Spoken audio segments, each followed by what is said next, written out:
এই যে দর্শক ভাই, মানে এবারের বছরে প্রথম আম খাইতে আসলাম একলা একলা ভাই। অবশ্য আমার সাথে ক্যামেরাম্যান আছে।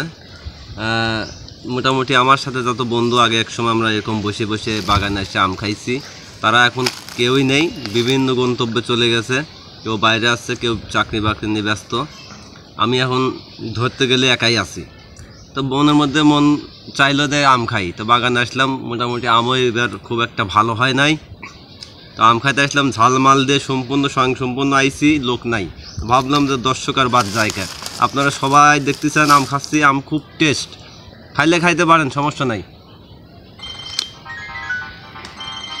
খুব মিষ্টি আম, আমাদের এই বাগানের মধ্যে শ্রেষ্ঠ আম।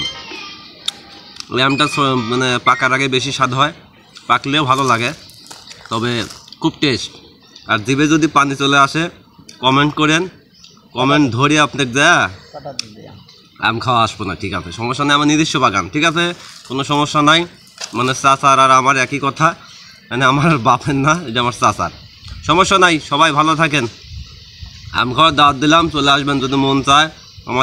আমার সাথে যোগাযোগ করবেন, কমেন্ট করবেন, আমি এসে আপনার বাগানে নিয়ে এসে আম খাওয়াবো ইনশাল্লাহ। সবাই ভালো থাকেন, আল্লাহ হাফেজ।